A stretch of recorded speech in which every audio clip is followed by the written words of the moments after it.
Land warfare has been revolutionized 4 times since the turn of the century. The first change was the denial of mobility in the stalemate of World War I. The second saw the restoration of mobility with tanks and aircraft in World War II.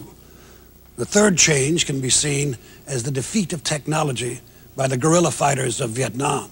However, the fourth revolution in land warfare was the victory of technology in Operation Desert Storm. That success validated not only the sophisticated weapons, but also the U.S. Army's new war-fighting doctrine, the AirLand Battle. As forces arrived in Saudi Arabia, the United States Army prepared to fight a war like no other in its history. Highly trained forces with an incredible array of technology at their disposal. 5 weapons in particular were developed to help the Army execute the intricate and cohesive melding of air and ground forces known as AirLand Battle. The M1A1 Abrams main battle tank, the cornerstone of the ground forces. The M2 Bradley infantry fighting vehicle, fast enough to keep the infantry alongside the tanks. In the air, the Apache attack helicopter, a flying fortress, can support the armored columns on the ground. The Black Hawk utility helicopter moves troops and artillery quickly. And the Patriot missile provides small crews with a very effective means of air defense. However, to win battles, an army needs more than equipment and highly trained troops. An army must have an effective framework or battle doctrine in which to operate in order to achieve victory. Doctrine is the signally most important aspect of constructing a fighting force. It's the statement of how you intend to fight and win. In the case of land power, doctrine focuses all of the various operating systems that you have that need to be brought to a certain point at a certain time to achieve the intent of the commander. Doctrine is the script that brings all of that together. After Vietnam, there was much assessment of what was done, what could have been done better, and there gradually grew what is come to be termed the AirLand Battle, in which the units of the Air Force and the Army and the Navy are integrated so that all of the assaults that are made are orchestrated to optimize them. And I think in both Panama and in Iraq, you saw the greatest exposition of the AirLand Battle theories. Right now, all of the American AirLand Battle doctrine essentially centers on the orchestrated employment of 7 battlefield operating systems. And they are maneuver, fire support, command and control, intelligence, combat service support, mobility, counter-mobility, and survivability, and air defense. And we think by those combination of capabilities, if you ensure that they are integrated to achieve a focused purpose as defined by the script, as defined by the doctrine, we basically will have the capabilities such that whatever the intent of the commander is can in fact be enabled. The shock action and the speed of our maneuver, which is AirLand Battle, we've been talking it in the Army for 20 years and then finally got the option to go out and say, this is what we're talking about. This is how it works.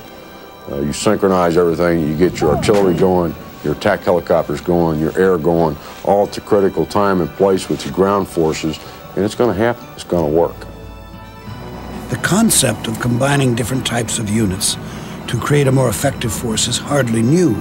The Roman army used chariots to increase the mobility of their forces while still depending on foot soldiers for the main attack. As technology improved, cavalry, artillery guns, and infantry soldiers worked together on a more complex battlefield. Balloons added another dimension, allowing an army to spot enemy formations and prepare countermeasures or fire artillery shells deep into the battlefield.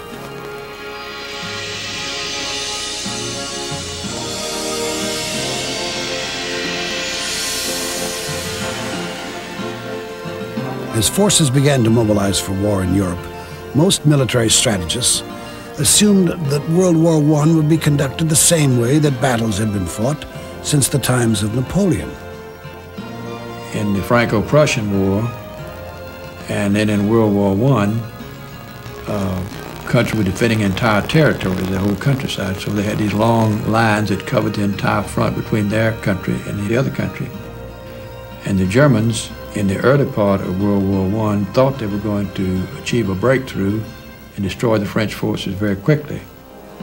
Indeed, the war began with a classic flanking maneuver devised by the German Chief of Staff, Alfred von Schlieffen. The German army swept through Belgium and into the northern part of France. As expected, French troops continued to take the most direct route to the front, unaware of Schlieffen's maneuver. The German forces completely encircled the French and won the first few encounters easily as they continued to move south. Fortunately for the French, the Kaiser's troops were exhausted after their 300-mile march, and there was little food left for the horses carrying supplies and towing artillery pieces.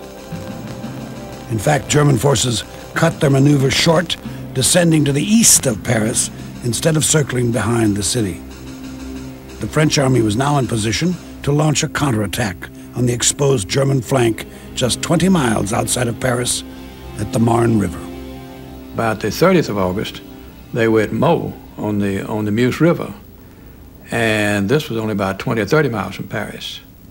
And this was where the Battle of the Marne took place. There were two Battles of the Marne. This was the first one.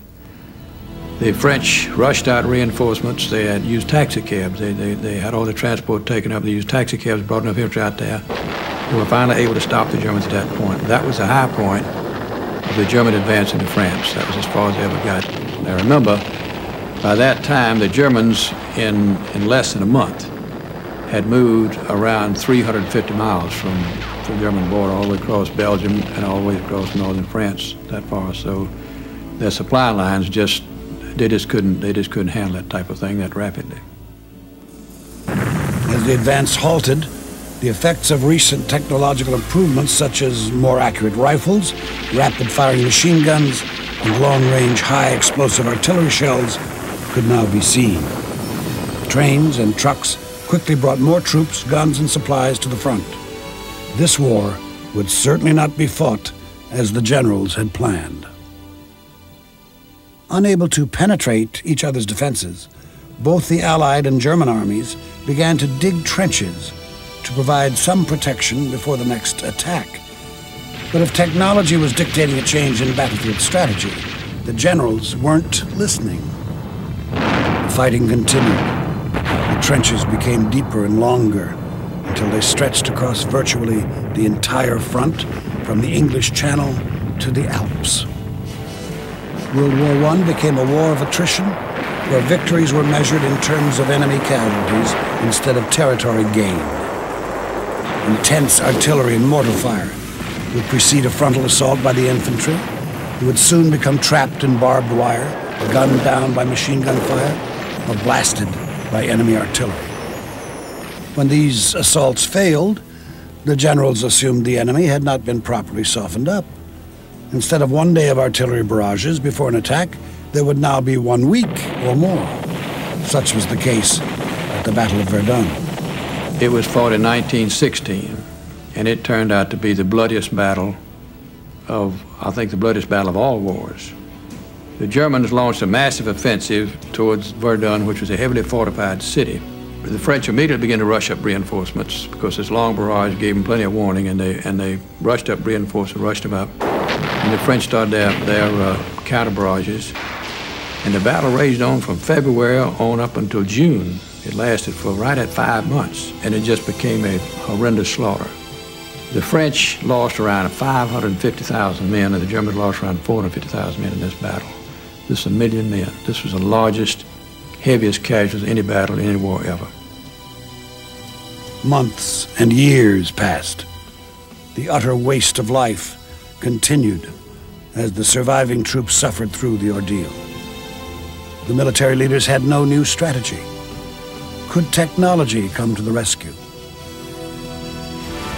As World War I dragged on, it became clear that the infantry needed some form of protection when making their assaults, something which could bring mobility back to the field of battle. The British worked in secret on an armored tractor-like vehicle, and on the open fields of Cambrai, they unveiled their revolutionary new weapon. In the Battle of Cambrai, they had assembled about 400 tanks. They had their effect upon the Germans. They broke through, but the lack of exploitive methods, they no longer had a cavalry that they could pour through the hole that would have been effective, perhaps. So that, in effect, the tanks became mobile units for protecting infantrymen on their advance. And this was a retrograde step in the thinking of the advanced tankmen of the time, who saw it, as all the great tankmen did, as great penetrators of going behind the lines and breaking up the communications. Planes were also emerging as a weapon which could open up the battlefield. They could be used to bomb enemy forces on the ground with small hand-dropped explosives, to scout deep behind enemy lines, or to deny the enemy the use of his plane. Eventually, they were even used together in larger formations. Billy Mitchell organized the great 1,500 plane air fleet that was used in the Saint-Mihiel attack. And it was the first time that a large fleet had been used systematically to control a battlefield. And he divided them so that he had 500 airplane brigades on either side of the Saint-Mihiel salient, and systematically suppressed the German air, and then systematically beat up the German ground troops in a way that had never done before, and which really prophesied the future. With the help of the tank and the airplane, the Allies were able to gain precious ground. They had been winning the battle of attrition thanks to a large number of reinforcements from America, and now they had the upper hand in mobility as well. However, the early versions of these two weapons hardly represented true mobility. The bottom line was that we had surprise, had immediate success with air and tanks, but they really did not have the battlefield significance that they should have, because they were essentially new capabilities that were presented really without an encompassing doctrine that would ensure that they would be used effectively and efficiently to the purpose of the commander. It was in the years between the world wars that the technological and tactical advances were made, leading to the restoration of mobility in World War II. Between World War I and World War II, the Armored Division was, as far as we were concerned, was a new idea. You combine tanks and armored infantry, that would be infantry motorized riding in half tracks. And then you'd have armored artillery, that'd be self-propelled artillery. And you put those three arms together and then support them with engineers and signal and medics and maintenance and supply, and you had a completely self-contained unit. The British developed the concept simultaneously, and the Germans had developed this concept also. But the only problem was that we didn't have enough weapons, we didn't have enough money. The total ground forces in the Army between World War I and World War II were 136,000 men, 6,000 officers. And that just wasn't enough to train properly. Most of the conceptual work on the evolution of the doctrine during the interwar period was done by the British. Some was done by the French. The Russians, under Marshal Tukhachevsky, were very, very advanced. And the Germans, of course, the Guderians and the Fullers. These were the individuals that, some of whom were noted in World War II, but they really did a lot of their major work during the interwar period. But this work, again, was really not being done within the United States. It is ironic to think that Germany, the one country which was restricted by treaty from building any new weapons, was the most prepared to fight another war. France believed a defensive doctrine would protect it from any invaders, and developed the Maginot Line, a chain of concrete and steel fortifications linked by underground tunnels. The French Army's offensive arsenal was no stronger than it had been at the end of World War I.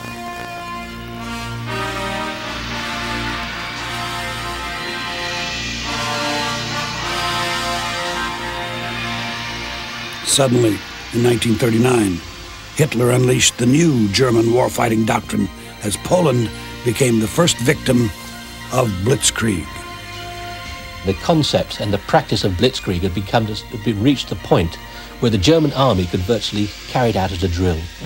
they would suddenly lay down vast areas of fire from artillery pieces. They would be supplemented by dive bombers. They would be supplemented by the infantry mortars. Anything that could be brought to bear on one particular area of landscape where the unfortunate enemy was would be saturated. They would be saturated to such a point that when the armour moved forward, there was virtually nothing to stop it. It would pour through that gap. As soon as the German ground forces began to move, the German Air Force, the Luftwaffe, took to the air, nullifying any possible threat from Polish air forces. Soon Germany's neighbors to the east had been crushed, and Hitler turned his attention to France in the west. Instead of trying to attack the Maginot Line directly, the German army simply swept around it and headed for Belgium instead. A well-coordinated attack using paratroopers and artillery crushed the fortress of Eben-Emael as Hitler's forces poured into France. Having outflanked France's static defense lines, the German army quickly moved towards Paris. The French army's defensive doctrine had failed, and its World War I vintage weapons were no match for the Blitzkrieg. Prior to the invasion of France in 1940, the British and French had more tanks than the Germans. Some of our tanks were very good, but we did not know really how to use our tanks. We tended to spread them too thin, where the Germans would concentrate their armour and use it en masse. We had the tanks, we had the artillery, but we could not really use them as a combined arms team. Therefore, we lost the Battle of France. Soon Paris had been captured. The Allies had been caught on their heels, just as they had been in World War I. The small, under-equipped American army was in no position to offer immediate assistance. Germany had proved beyond a doubt that the key to future victories was the unlimited use of mobile, overwhelming firepower. In the spring of 1942, the German army once again proved that their doctrine of combining mobile ground units and supporting air forces was the key to victory, even against a numerically superior enemy force. General Erwin Rommel had only 561 tanks on hand compared to over 900 for the British forces. But the Desert Fox overcame this disadvantage with superior tactics and executed the German strategy brilliantly. He thoroughly understood the concept of using armored warfare. When the Italians got into trouble in North Africa, the Germans realized they were going to do something about it. So they sent Rommel in there with his Africa Corps to try to rescue the Italians who had already been beaten down by the British. He realized that warfare in the open, unpopulated desert required a slightly different set of rules. As far as Rommel was concerned, there was always a flank to be turned, as mobility and firepower took on a heightened sense of importance. Rommel was able to encircle and develop the British, and on these long runs, he just drove them all the way back to El Alamein, which was not too far from Cairo. Axis infantry units engaged the British forces in order to keep the Allied units pinned down behind their defensive line. This left the German tanks free to sweep around the British southern flank, and the panzer units were soon well to the rear of the opposition's static defense line, ready to cut off the forward British troops from their supplies and reinforcements. The British operated as scattered armored units, while the German and Italian forces fought in cohesive formations under central control, supported by the Luftwaffe. In addition, when the Allied armor units did attack in larger formations, they often employed a traditional British cavalry maneuver, charging straight at the enemy, line after line. Given such easy targets, the German tanks, anti-tank gunners, and dive bombers cut down a great number of Allied armor. Fortunately, the British were able to bring in reinforcements, and there was a place just south there called the 𝑾𝒆𝒂𝒑𝒐𝒏𝒔 Depression, which was a big open, kind of like something I guess you'd compare it to something like the Grand Canyon in this country. It was just a big open depression, just an insurmountable barrier as far as tanks and motorized troops are concerned. This time, there would be no flank to maneuver around. Fortunately, Montgomery came in there with his 8th Army and was able to build up sufficiently. So he had tremendous artillery power and tremendous infantry and armor superiority over Rommel. And then, of course, by that time, the American army had landed in Casablanca and in Morocco. And so the American army came in from the west, and the British driving the east, and finally Rommel was caught in a trap. and the German army collapsed and was captured. Despite Rommel's eventual fall, the battles in North Africa validated some basic doctrinal principles which still applied some 50 years later in Operation Desert Storm. The combination of local air superiority with mobile armor and infantry units under central control can lead to victory even when outnumbered. But if the battles in North Africa represented an early version of effective airland doctrine, the Allied invasion of Italy at the Anzio beachhead came to symbolize an ineffective battle plan and missed opportunities. In January of 1944, the Allies made an amphibious assault at Anzio, 20 miles southeast of Rome, in an attempt to cut off German communication and supply and break the deadlock in Italy. The landing itself was quite successful. The amphibious forces had achieved complete tactical surprise, with 90% of the assault force ashore after the first day. There was virtually no enemy resistance, and the forward units had soon reached their first inland objectives. But instead of continuing forward and exploiting their advantage, the armies were ordered to wait until the entire landing force was ready to move out. This delay gave German leaders a chance to maneuver their armies into position. What resulted was 4 months of bitter fighting, battles of attrition similar to the Western Front in 1917. Winston Churchill captured the essence of the Allied failure at Anzio when he said, "We thought we had hurled a wildcat ashore. All we got was a stranded whale." But the Allies learned from their mistake in Italy.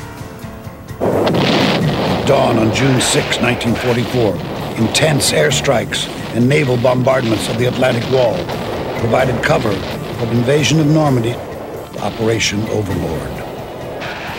The Allies were now on the offensive as the historic move across Europe began. The Allies, in fact, were basically following German doctrine as they combined aerial and infantry support of armored units. Like the Blitzkrieg, the Allied advance would depend on communication, mobility, and firepower. However, the Normandy region of France, covered in a patchwork maze of thick hedge groves, would present an immediate problem to the Allied advance. When we first started fighting in Normandy, once we got off the beach, we had to fight through this hedgerow country. We'd break through one hedgerow, and the engineers would go in and dynamite the hedgerow because the only way we could get through unless we used a bulldozer tank. We'd start an attack. We'd go maybe capture 2 or 3 fields, and by that time we'd been slowed down so much the Germans didn't know where the attack was coming. They'd counterattack when we were out on the flank, and they would overrun us. Eventually, though, an inventive American soldier created a hedge chopping attachment which was fitted onto the front of tanks. These hedge choppers, you put them in front of the tank. The hedge choppers so low the Germans couldn't see which tanks had hedge choppers and which ones didn't. And we could break through those hedgerows, and instead of breaking through, say, maybe 1 or 2 places, we could break through 10 places simultaneously, so it became an extremely effective weapon. The armor units could finally advance effectively, and the Allies were poised to make a more rapid advance at the Battle of Saint-Lô. The breakthrough at St. Lo will probably go down in history as probably one of the most significant battles of all time, because this was the first time that large masses of air power and artillery and infantry and armor were all coordinated together on such an extremely narrow front against such an extremely difficult target. The plan was to break up and envelop the German army on their western flank. To break through effectively, we had to be able to destroy the German reserve. Unless we could destroy those reserves in the rear and prevent a counterattack, we weren't going to break through that hedgerow without tremendous cost. The attack started out with a heavy bombardment. The first flight came with 900 B-26 bombers. Just as far back as you see were planes. We realized that once the breakthrough started, the armor was going to move, we hoped, very rapidly. And the infantry would not be able to keep up with them. And therefore, the flanks of the armored division were going to be exposed for maybe 3 or 4 hours. And until the infantry could get up and seal off these flanks, they assigned the Air Force a mission to create a bomb line. And any time the Germans tried to cross that bomb line, to attack them. Our division moved through the gap after the infantry had gotten through and cleared the line. C Company pulled over in the field to the right and went over to the edge of the bomb line. Unfortunately for us, just as we pulled in this damn field, a German tank and a German infantry group started to attack. Each artillery battery had a liaison officer from the Air Force. So he just picks up a damn radio and gives them my coordinates and tell them we'd being attacked and overrun by some German tanks and to come in here and get the hell in there in a hurry. Here came these two P-47s, and they came screaming in at a real low altitude. I mean, they were less than 1,000 feet. And they started firing those machine guns over our head, and I saw those bombs let go, and I looked up and I said, damn, those bombs are gonna land right in our area. I mean, they let those bombs go at least 300 or 400 yards on the other side of us. Of course, the air pilots knew exactly what they were doing, and those bombs arched over the top, were right over the top of our trucks and landed about 50 yards on the other side of our trucks in that field. There were bogey wheels, there were tracked, there was German helmets, there was rifles, there was all kinds of wheels and stuff flying through the air. It saved our day. The effect of the bombing completely obliterated the Germans. I don't know how many thousands of Germans were killed in that thing, I just have no idea. With the heavy air bombardment of the hedge choppers, we lost 2 tanks. Prior to that, trying to go 8 miles in the hedgerows, we'd lost 87 tanks. That was the difference between the air bombardment and the heavy artillery and the hedge choppers. I think that's what made the difference. If you look at close air support, it was a repeat with American improvements and American materiel, basically to the blitzkrieg of the Germans. We paid them back in full with very, very significant operations involving mobile armored forces with the close air support that was provided. The Americans were quickly becoming proficient at the rapid movement of a combined group of arms, ground and air forces working as one incredibly cohesive fighting unit. General Patton and Field Marshal Rommel exploited the potential of the technology they had at their command. The strategy and tactics they employed rewrote the book on land warfare and certainly lived up to Napoleon's declaration that the art of land warfare is an art of genius, of inspiration. However, the advances in doctrine that were made in World War II would not necessarily apply to the United States' next conflict in Korea. The greatest threat, literally, with the rapid demobilization after World War II was that we retained cohesive combat forces. When the forces were employed in Korea, the initial forces were not well trained, not manned to full strength, not fully equipped, had basically come out of occupation forces that were stationed in Japan and were defeated. And it was a very, very serious concern. In addition, the UN forces were extremely outnumbered after the communist surprise offensive. Just 3 understrength U.S. Army divisions were on the ground in the early stages of the war, and they soon found themselves backed into the southeast corner of the Korean peninsula, defending the harbor at Busan. Korea was basically a refight of World War II, but under significantly different terrain conditions in contrast to the situation we'd faced in Europe in World War II. The mountainous terrain made mobile combined arms maneuvers almost impossible. Because the terrain presented a formidable challenge to the ground troops, effective support from the air was even more essential. Jet aircraft, which had emerged at the end of World War II, were now employed in large numbers. Forward air controllers on the ground called in increasingly accurate and lethal air strikes, allowing greater coordination between air and ground forces. The Korean conflict also marked the dawning of a unique union of air and ground forces. The helicopter demonstrated the ability to move ground forces over terrain features and place them behind the enemy or on its flanks. But the actual number of helicopters available was relatively small, and the development of airmobile tactics was still in its early stages. So if you look at Korea, very difficult to find, any single aspect from the issue of doctrine that really stands out as being innovative and of particular importance. It was important as a major deployment of land power resources from the United States overseas, something that had not been deterred by nuclear weapons, but from the standpoint of evolving American doctrine, it was not that significant. There was innovation that was beginning during that period. For example, what will helicopters be used for? Will helicopters be armed? What have you? This, of course, led to the innovation that was the Air Assault Division, which had just basically completed its development when we started into Vietnam.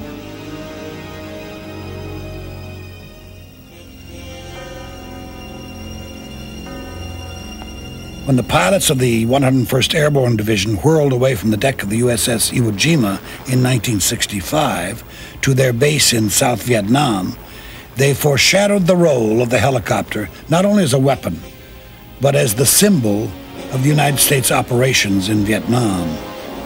The situation in Vietnam was not as much an inadequacy of innovation or technology. It was more a situation where the American Army at the time was learning the process of counterinsurgency or combating revolutionary war. We essentially were fighting more of a conventional land power conflict.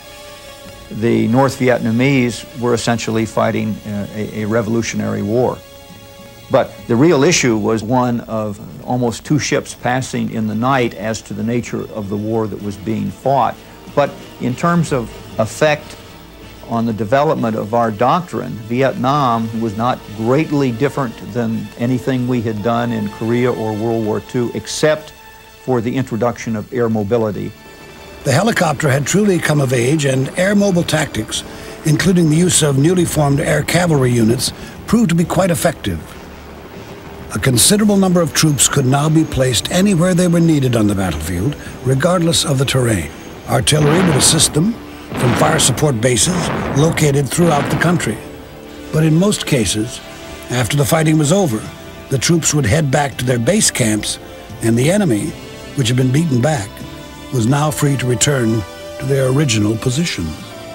Despite American technological superiority, military planners in the Army did not develop an effective battle doctrine to counter the guerrilla tactics of the Viet Cong and the North Vietnamese Army.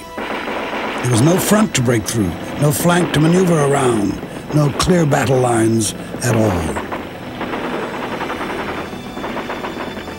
One thing was certain, though: technology alone could not win a war. A clearly defined battle doctrine was essential for victory. As the U.S. Army struggled to leave behind the memory of Vietnam, it was clear that reorganization was needed and future goals needed to be set. An organization, Training and Doctrine Command, was established with a focused responsibility to not only develop the doctrine, but basically to make it all tie together in what we called the concept-based requirement system. In other words, develop the concept of how you intend to fight and then make everything else fit with that concept. With decreased defense spending, the Army would need to become smaller, yet at the same time more efficient. Against a numerically superior Soviet force, the U.S. Army needed to be prepared to fight outnumbered and win. The 1973 Arab-Israeli War provided the Army with a clear example of just how lethal the modern battlefield could be. Yom Kippur in 1973 could not have come at a more auspicious time. We quickly realized that the advent of new weapons, such as the anti-tank guided missile, that the destructiveness of the modern battlefield was far beyond what we had thought it had been in the past. The Russians have outgunned, so we realized that we had some serious catching up to do. That was the period, 1971 through 75, 76, when literally the American Army went back to the drawing boards. As the rebuilding began, 5 weapon systems in particular were targeted as being essential to the execution of the emerging AirLand doctrine. The tank was the undisputed king of land warfare, and therefore received top priority among the Big Five, as they had come to be known. The M1 Abrams eventually replaced earlier models as the Army's new main battle tank. Likely to operate against a larger force, mobility, protection, and firepower took on added importance. Lightweight Chatham armor meant that the Abrams, at 45 miles per hour, was fast enough to outmaneuver most enemy tanks while still protecting its highly trained crew. The Arab-Israeli conflict had demonstrated the effectiveness of infantry operating alongside the tanks. Therefore, the M2 Bradley infantry fighting vehicle was developed as the companion vehicle to the M1 Abrams. The Abrams and the Bradley give the Army a tactically capable, well-protected, and highly lethal armored force. The AH-64A Apache attack helicopter was designed to give the Army additional anti-armor capability in order to defeat larger Warsaw Pact tank forces. The Apache is highly maneuverable. It can fly close to the ground day or night, and it is more survivable against enemy fire than earlier models. To complement the new attack helicopter, the UH-60A Black Hawk utility helicopter was developed. It can transport an 11-man infantry crew or a 105mm howitzer and its crew and ammunition. The Black Hawk is faster and quieter than earlier models, and combined with the Apache, gives the Army a potent force designed to outmaneuver a more powerful enemy. The fifth of the Big Five weapons systems is the Patriot air defense missile.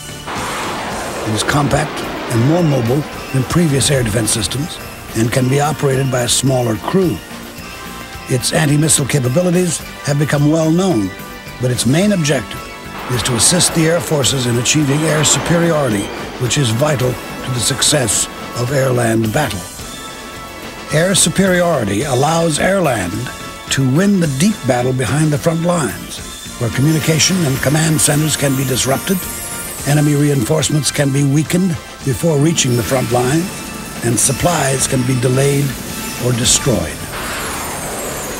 The Big Five, as well as other recently developed weapons systems, were designed to execute the close and deep battle requirements of AirLand doctrine. When combined with highly trained, volunteer soldiers, all working to achieve the goals of AirLand Battle, the U.S. Army has all the ingredients for victory. For the first time, doctrine has essentially led the development process. In other words, we decided how it was that we wanted to fight in the future, AirLand Battle, and then we developed everything else to make it fit that concept and then that doctrine. But even the best-laid plans still need to be validated by actual experience. The 1989 invasion of Panama provided an early indication of AirLand's potential. Just cause, the operation in Panama, basically overwhelming force to achieve decisive victory, which happens to be our current national military strategy, is precisely that. Multiple simultaneous night assaults, extraordinarily complex to pull off, but basically taking place across the whole theater of operations such that the opponent was absolutely paralyzed. It was fully a joint operation. It was designed to be decisive, and it was to be essentially by the application of overwhelming force. That's what you saw really for the first time in Panama. However, Operation Desert Storm represented the true culmination of AirLand Battle doctrine. Years of weapons procurement, training, and tactical planning would now come to full fruition. An important goal of AirLand Battle is to be prepared to win the first battle of the war, something the U.S. has regularly failed to do in previous wars. Aided by 6 months of undisturbed supply and troops buildup, the coalition forces were poised to strike. In order to minimize potential casualties for the U.S. and to keep the Iraqi army off balance, the air forces began an intensive campaign primarily targeting vital elements of the deep AirLand battlefield. Enemy command facilities were bombed, as well as communication centers, bridges, aircraft hangars, weapons plants, and reserve units. The incredible accuracy of smart munitions was a far cry from the saturation bombing runs of World War II. As the ground war began, the true integration of air and land forces occurred as planned. Some people have said that air-land battle didn't exist because the air war was too isolated and too much in advance of the land battle in Iraq. But I don't believe that's the case. It's true that the air war was over an extended period of time before the land battle took place. But when the land battle took place, it was truly an extension of the air-land concept. The armored units, with infantry and tanks side by side, sped forward, protected by attack helicopters in the sky. Artillery prepared the way, engineers breached the Iraqi defenses, and fighters controlled the skies as the fast and powerful U.S. forces executed their Hail Mary sweep. We crossed in a tremendous feeling of this huge mechanized force, tremendous firepower and lethality with the Cobras going over from the Cav squadron. And you looked around you and there were hundreds upon hundreds of tracked vehicles all moving north. And that juggernaut went all the way to the Euphrates River valley. It was incredible. The Hail Mary sweep was a classic flanking maneuver, harkening back to the Schlieffen Plan of World War I. But unlike the German army of 1914, the coalition forces had the technology and supplies required to complete the maneuver. Thanks to the Air Force's destruction of much of the Iraqi communication system, the sweep went off without a hitch. We had Iraqis tell us, "You don't fight fair." And we said, "What do you mean we don't fight fair? You got in behind us." I said, "What do you want me to do?" "Well, all our defenses are here facing towards Basra, and you came in from Al-Nasiriyah behind us. Sue me, you know. Get in a POW cage, be happy." The Iraqi forces had been completely overwhelmed. Coalition casualties had indeed been kept to a minimum, and the U.S. Army's air-land battle doctrine had been validated. 20 years of rebuilding had paid off. The Army had operated as a small, smart David while defeating the larger Goliath. The land battle is rapidly becoming more complex and technologically oriented. Using weapons of even greater sophistication, revolutionary changes are approaching, and as a result, the form and the shape of a future battlefield is difficult to predict. It is certain that no single weapon system can be fielded to cope with all the battlefield's requirements. So only through teamwork and cooperation between the armed forces can weaknesses be overcome and victory won.